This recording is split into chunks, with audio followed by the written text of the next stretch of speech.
Hey everybody, it's Matthew Lee with the Tao of Kung Fu, and today I'm going to talk and introduce just some concepts about the pressure point fighting system.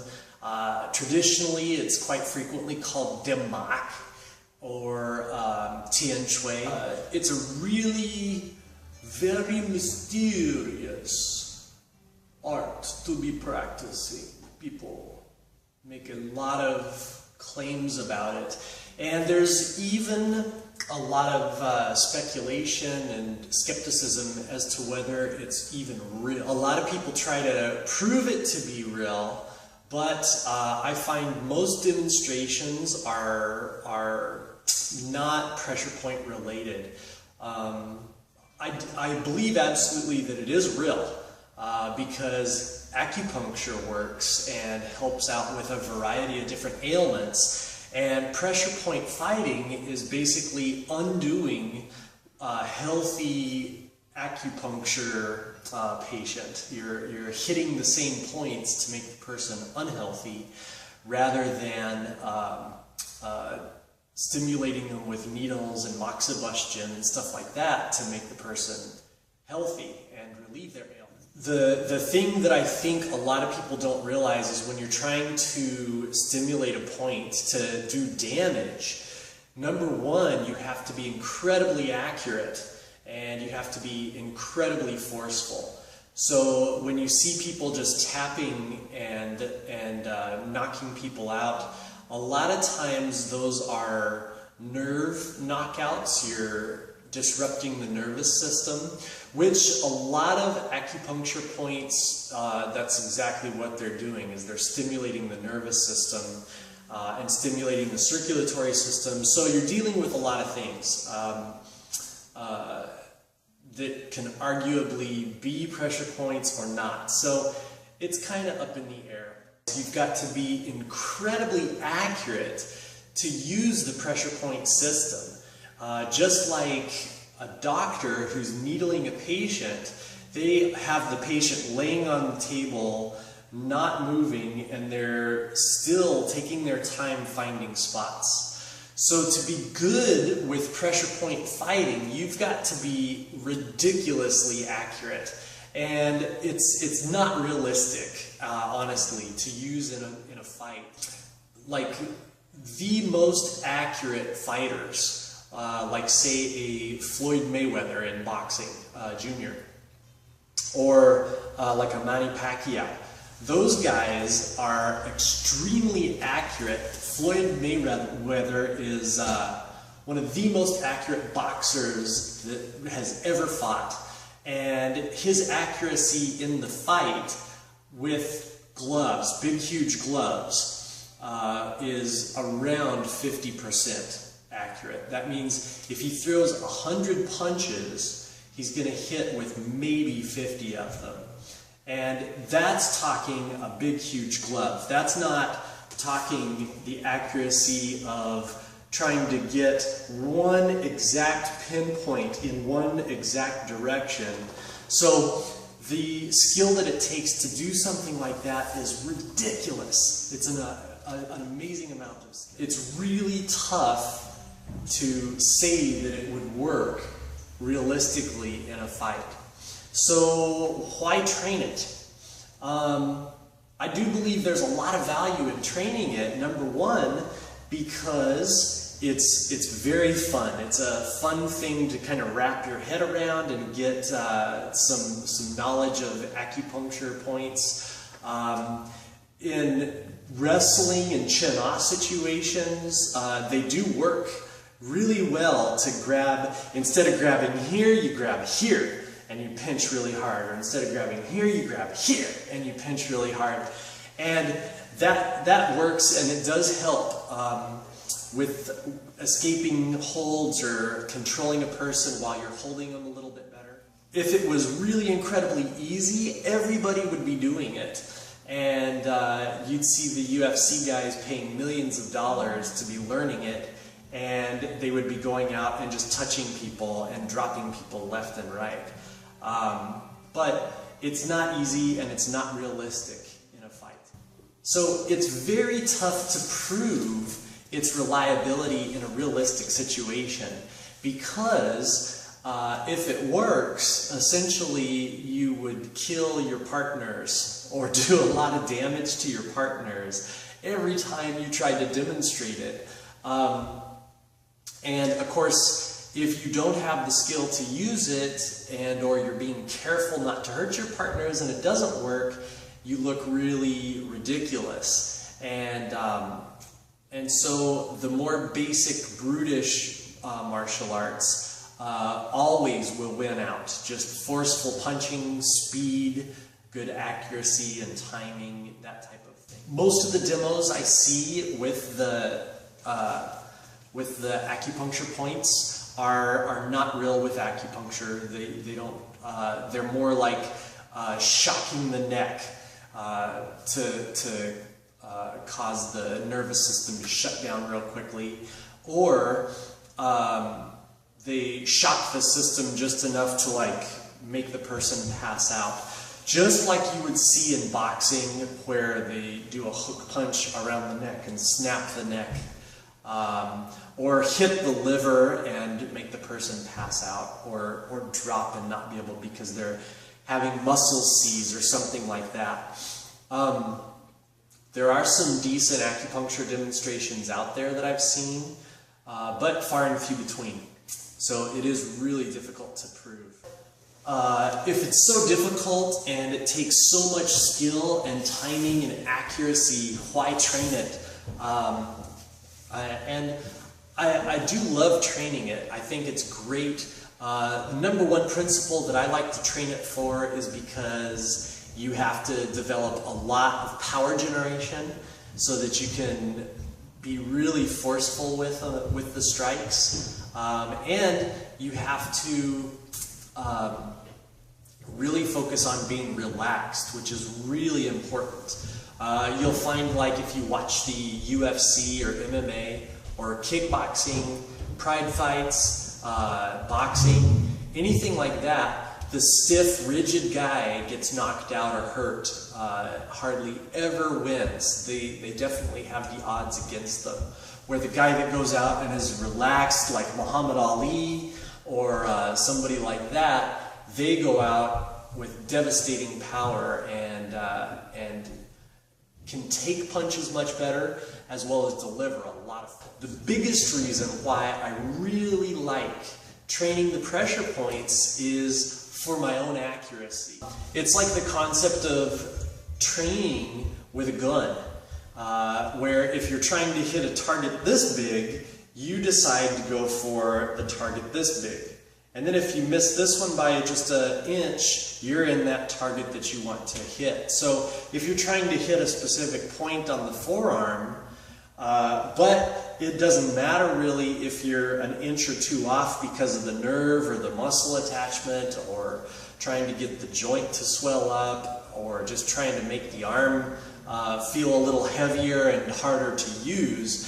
If you're aiming for this point, but you accidentally hit down here, but you get the same effect from it, then your accuracy is great. And it's a lot more likely to work for you. So that's one of the biggest reasons why I really like to train it. So one of the biggest things with the pressure point is to train it well. And martial artists, especially martial artists, have a really bad habit of training poorly. Conditioning, quite frequently, is lacking. And so that's one of the big things when you see the videos on YouTube of like MMA fighters meeting a Kung Fu guy, or MMA fighters meeting a karate guy, or something like that, is it doesn't mean that MMA is better than Kung Fu. Usually the MMA guy is much more conditioned. The other thing that you see that happens really frequently with karate and Kung Fu and Aikido and countless number of styles is that people have a tendency not to train with a resisting partner. What happens is you just have a person that kind of throws a punch out, and then you do a million things on them and it works great. And then down the road you test the black belt, and your whole time you've been training, you've just been kind of having this person lob a punch at you, and you know exactly how fast it is and where it's going to be going, and you sidestep it. You can hit them 40 times, you throw them down on the ground, and it builds a really false sense of self-confidence. It's really dangerous to train that way because you have this false confidence and feel like you are a devastating fighter, and a real life confrontation happens and you get your butt stomped. And that's one of the reasons why, starting in like the 90s, maybe even a little before that, like people are rarely impressed anymore that you have a black belt. Like it doesn't matter. Like who cares if you've got a black belt?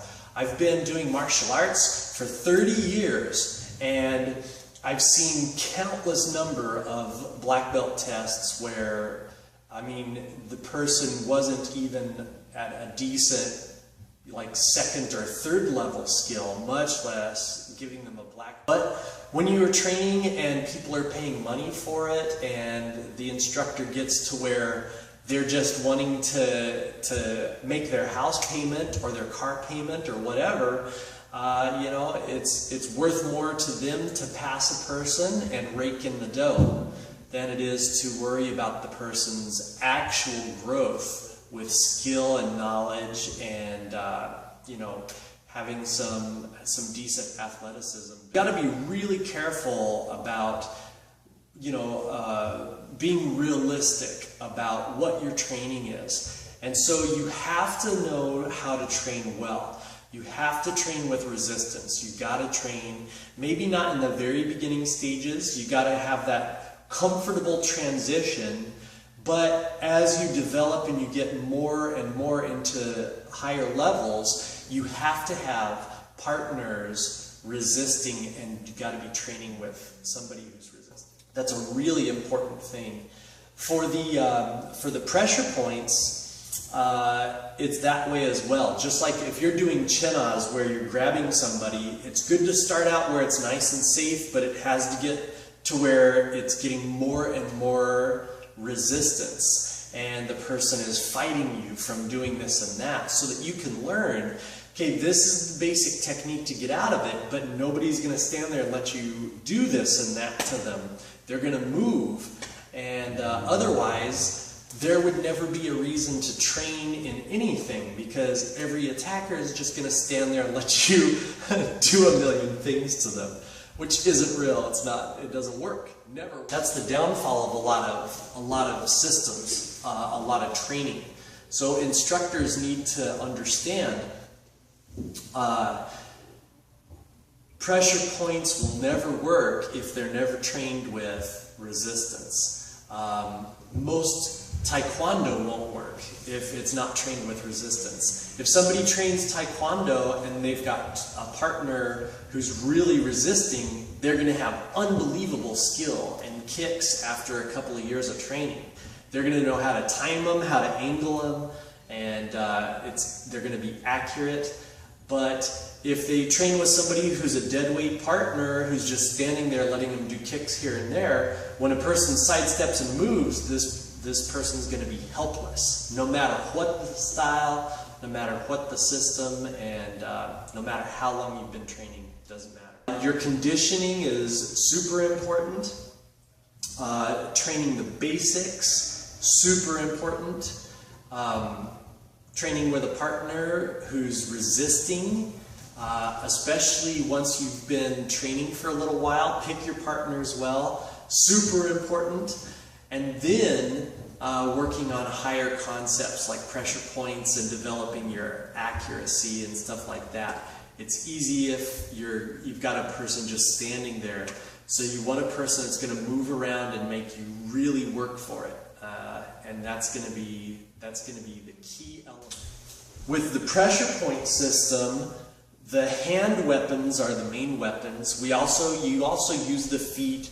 Sometimes you'll use the knees or the elbows. Sometimes maybe even the head. And then in rare instances, you'll use the shoulders and even the hips. quite possibly. So with the hands, though, that's going to be the main one that I'm going to be talking about. There's about 7 positions that you work with. The hammer fist being the first, the regular fist being the second, half fist being the third, double knuckles being the fourth, a single knuckle, which is really solid, but you have to condition it correctly, and all of these have to be done doing push-ups on them so that the structure is built up correctly. And then an open hand being the next one, and a single finger being the next one. So that's something that is very unrealistic to use in a real fight, but you can jab and gouge and stuff like that with it, not necessarily hitting pressure points, but hitting vital targets like into the throat and stuff like that. So your grip training and your hand conditioning, and then doing your push-ups and stuff like that is really, really important. And then doing your conditioning for your relaxation, because that's super important when you're hitting with just a couple of fingers. If you do like a follow-through punch, like trying to do a hook punch in boxing or something like that, and you're trying to follow through just with 2 fingers going through a person's head, your fingers are probably going to give. But if you do a snapping punch and hit to the jaw or the head, your fingers will survive it. So you have to have that relaxation about you and be training that as well. So your meditation, your Tai Chi, and your just overall sense of well-being and calmness is really important as well. Another thing with training your pressure points and going through that system is to not take yourself too seriously. You're not going to get magic and like, woo, blow up, you know, blow a person back from midline of the room or something like that, or go yee and knock somebody out or touch them like Spock. Whoa, what happened? And so that's not going to happen. You got to be real, and you got to train it the correct way.